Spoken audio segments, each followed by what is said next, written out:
prefiero no decir mi nombre. No por vergüenza, sino porque todavía hoy siento que nombrarme es abrir una rendija. Basta con decir que crecí en Torreón, en la comarca lagunera, donde el calor no solo se siente en la piel, sino en la manera en que las cosas se pudren cuando se quedan demasiado tiempo bajo el sol. Han pasado años desde todo esto, pero hay noches, sobre todo cuando el viento levanta polvo fino y lo hace chocar contra las ventanas, en las que regreso ahí sin querer. No como recuerdo, como presencia. Crecí en una familia estable. No perfecta, pero sólida. Una casa amplia, con patio, con historias acumuladas en las paredes. Nada nos faltaba.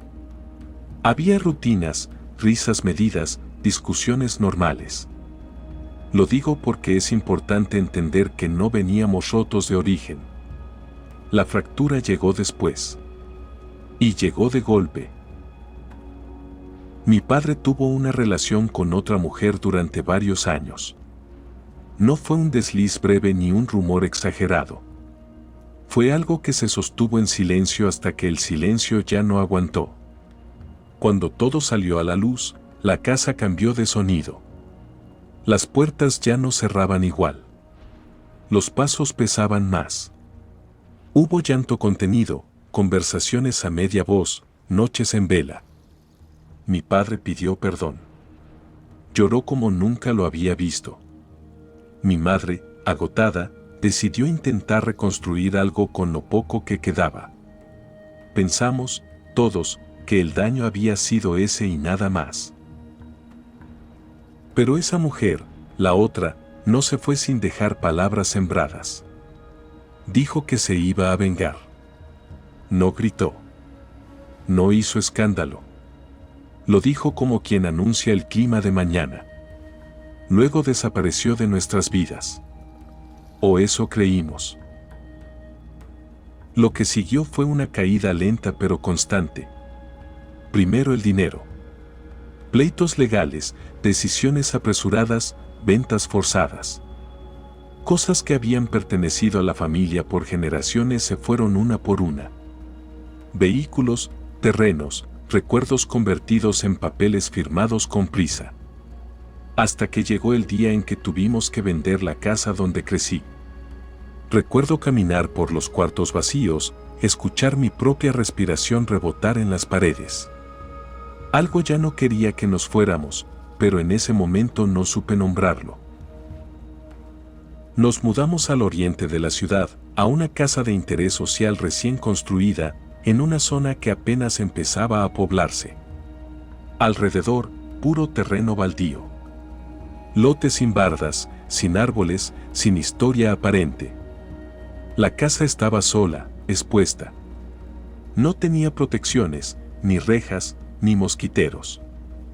Las ventanas eran rectángulos frágiles frente a la noche. Llegamos con lo mínimo, más preocupados por acomodar colchones que por sentirnos seguros. La urgencia no deja espacio para la intuición.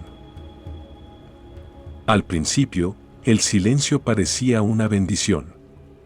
No vecinos cercanos, no ruido de tráfico. Pero pronto entendí que no todo silencio descansa. Algunos observan. Las enfermedades comenzaron sin aviso. Mi madre fue la primera. Adelgazó de manera alarmante, como si algo le estuviera drenando la fuerza desde adentro. No dormía. Lo poco que comía le caía mal. Pasaba horas sentada en la cama, mirando un punto fijo, respirando con dificultad. Los médicos no encontraban nada concreto. Estrés, decían. Agotamiento. Luego fue mi padre. Un hombre fuerte, grande, que siempre había sido el pilar físico de la casa. Empezó igual, sin hambre, sin descanso, apagándose lentamente, como una lámpara que parpadea antes de morir. Yo era el hijo menor. El único que aún vivía con ellos. Dormía en un cuarto de la planta alta. Desde ahí podía ver los terrenos baldíos extenderse como un mar seco. Comencé con problemas intestinales severos. Nada me caía bien. Bajé de peso. Los tratamientos no funcionaban. Las noches se volvieron interminables. Dormía poco y mal. Y cuando lograba dormir, despertaba empapado en sudor, con fiebre, atrapado en sueños que siempre regresaban al mismo punto.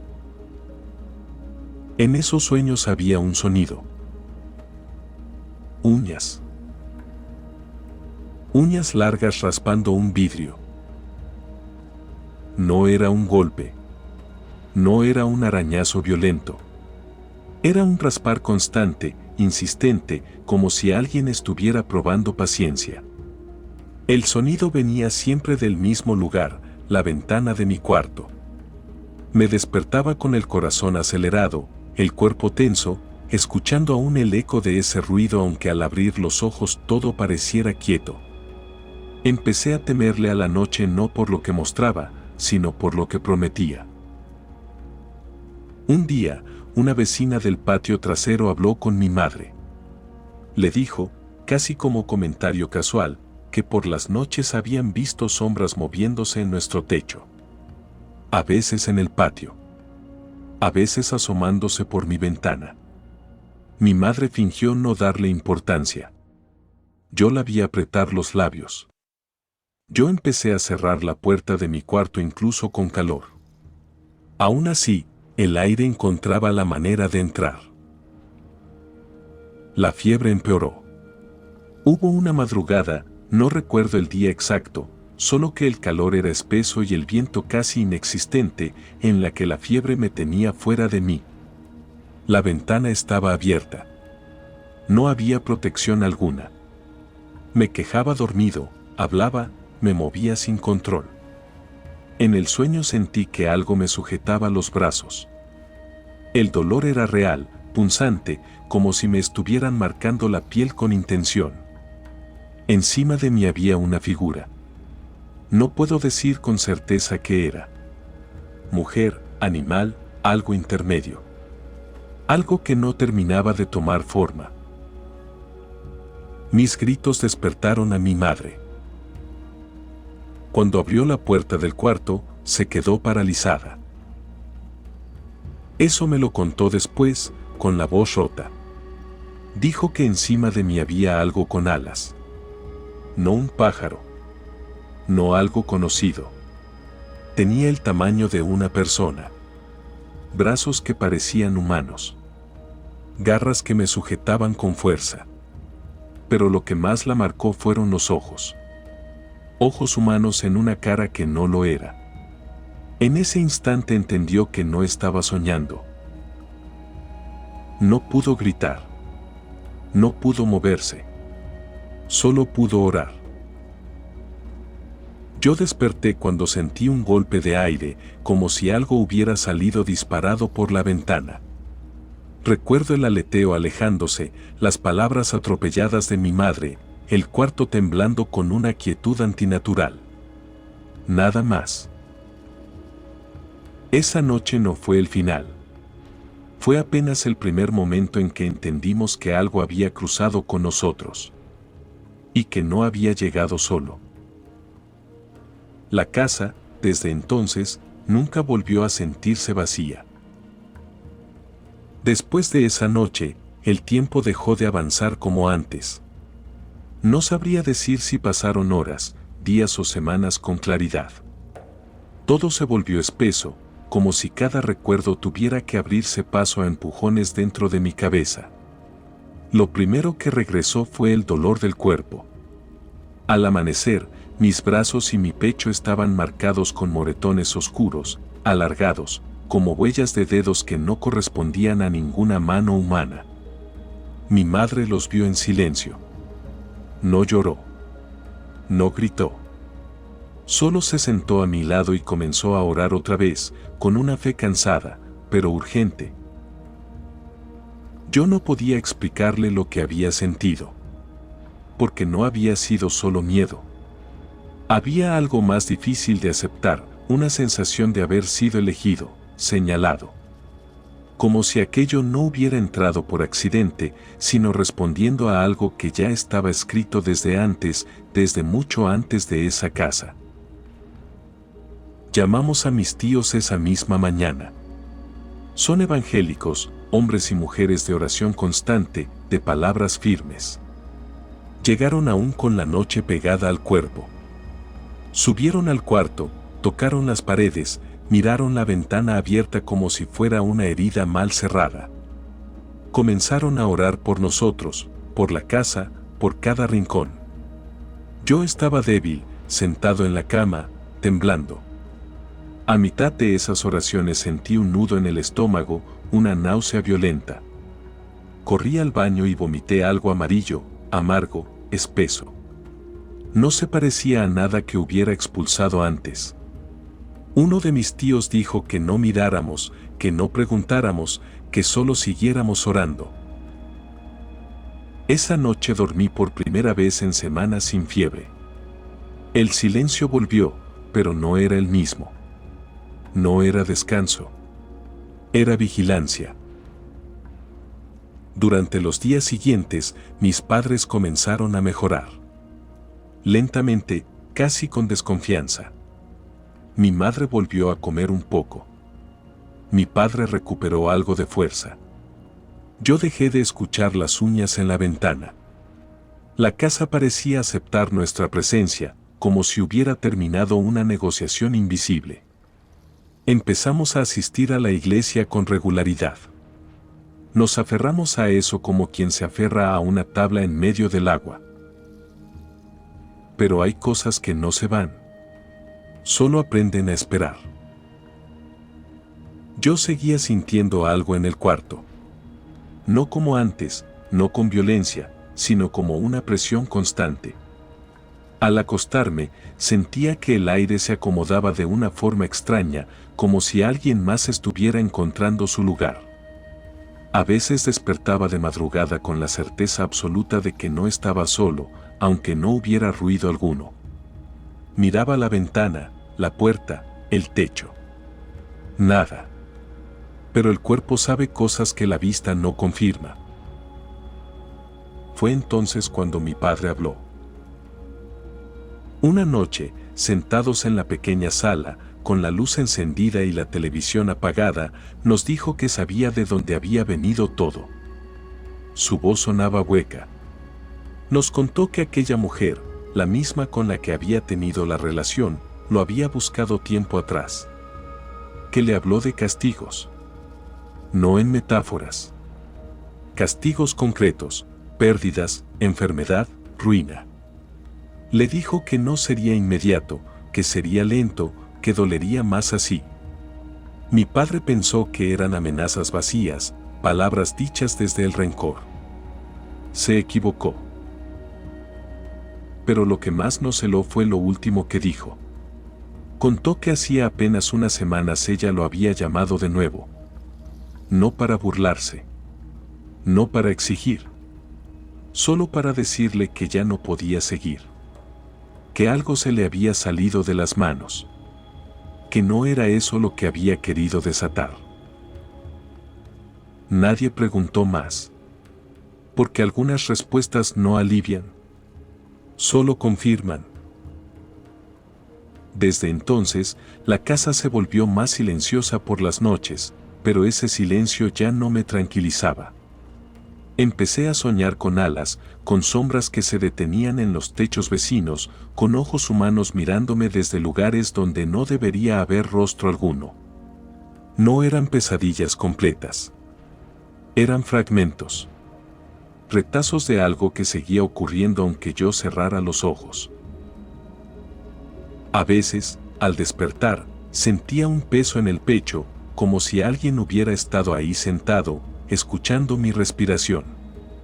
Otras veces, al pasar frente a la ventana, tenía la absurda certeza de que algo se apartaba justo antes de que yo mirara. No volvimos a ver nada con claridad.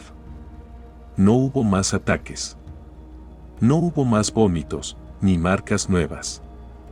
Y aún así, yo sabía que aquello no se había ido del todo. Porque hay presencias que no buscan destruirte. Solo quedarse lo suficientemente cerca como para que nunca vuelvas a sentirte completo. La noche dejó de ser un momento del día. Se convirtió en un estado. Y yo, sin darme cuenta, empecé a aprender cómo vivir dentro de ella. Con el paso de los meses aprendimos a convivir con una calma que no era paz. La rutina volvió de manera mecánica, horarios, comidas medidas, silencios largos. Nadie hablaba ya de aquella noche. No porque la hubiéramos superado, sino porque nombrarla parecía volverla a llamar. En esa casa, las palabras empezaron a pesar más que los hechos. Yo regresé a la escuela. Mis padres retomaron trabajos esporádicos. Desde afuera, cualquiera habría dicho que lo peor había quedado atrás. Pero la presencia no se había ido. Había cambiado. Antes era ruido, fiebre, violencia. Ahora era algo más difícil de señalar. Se volvió observación. Una atención constante que no se manifestaba con golpes ni sonidos, sino con una certeza íntima. Algo sabía cuando yo estaba despierto y cuando no. Empecé a sentirlo incluso de día, cuando el sol caía de lleno sobre los terrenos baldíos y el polvo parecía flotar inmóvil en el aire. Había momentos en los que el calor se concentraba solo en una habitación. Entraba y sentía el cuerpo sudar de inmediato, como si el espacio estuviera ocupado por algo más que aire. Dormir seguía siendo complicado. No por pesadillas claras, sino por interrupciones. Me despertaba siempre a la misma hora, poco después de las 3 de la madrugada. Abría los ojos con la sensación de que alguien había estado inclinado sobre mí apenas unos segundos antes. El colchón conservaba una hendidura tibia a mi lado. El aire olía distinto, metálico, como cuando se avecina una tormenta que nunca llega. Yo me quedaba inmóvil, respirando despacio, esperando escuchar algo. Nunca ocurría. Pero el silencio no era vacío, estaba cargado. Comencé a notar pequeños cambios en la casa. Puertas que quedaban entreabiertas cuando estaba seguro de haberlas cerrado. Objetos que aparecían en lugares distintos. La Biblia de la repisa abierta en páginas que no recordaba haber leído. Nada violento. Nada evidente. Lo suficiente para dudar de mí mismo. Lo suficiente para que empezara a preguntarme si, sin darme cuenta, yo estaba colaborando con aquello. Una tarde, al subir las escaleras, sentí un mareo repentino. Tuve que apoyarme en la pared. En ese instante, una imagen cruzó mi mente sin aviso, la ventana abierta, la noche entrando, algo esperando. No era un recuerdo. Era una anticipación. Me asustó reconocerla como algo ajeno a mis pensamientos habituales. Como si alguien más estuviera ensayando escenas dentro de mí. Mis padres también cambiaron. No enfermaron de nuevo, pero se volvieron más callados, más atentos a sonidos que nadie más parecía escuchar. Mi madre rezaba en voz baja mientras hacía las tareas más simples. Mi padre evitaba quedarse solo en la casa. A veces, al mirarlo, tenía la impresión de que cargaba una culpa distinta, más pesada que la infidelidad. Como si supiera que había abierto una puerta que no sabía cerrar. Las noches volvieron a intensificarse cuando empezaron los sueños compartidos. No lo supimos al principio. Cada quien guardó silencio.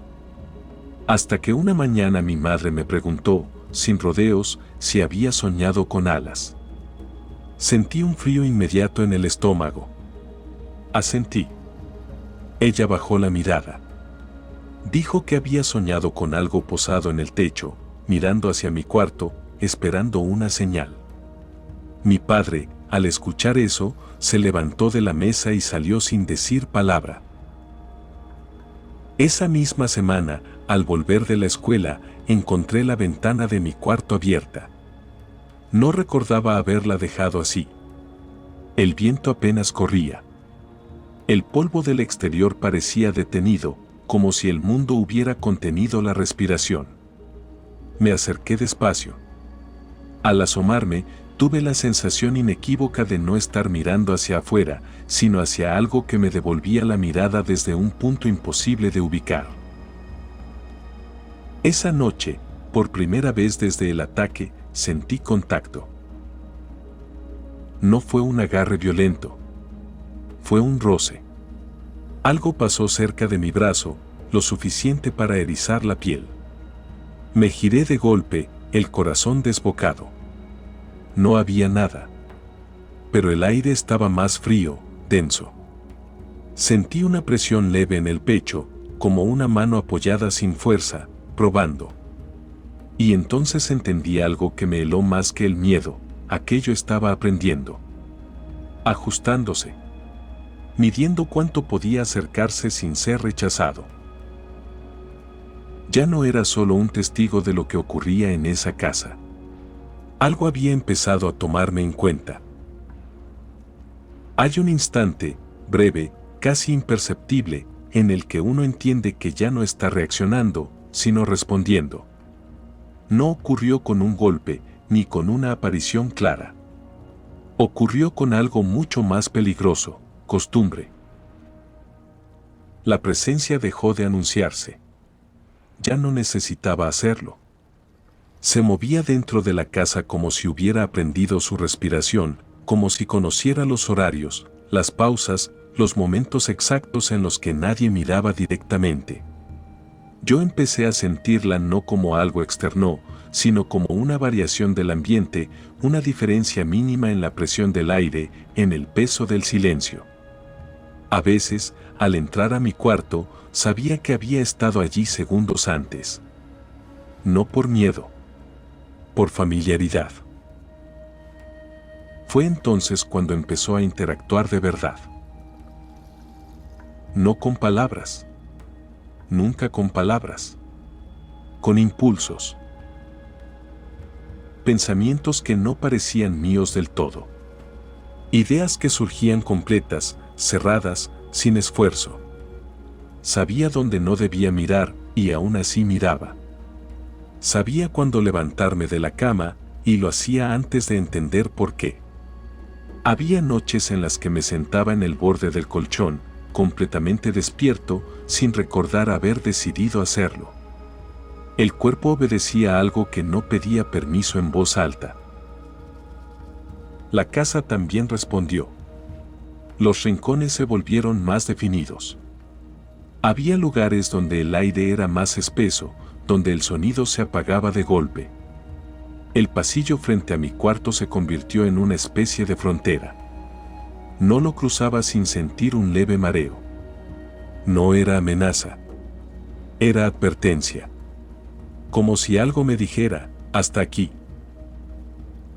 Mis padres empezaron a evitarme sin notarlo.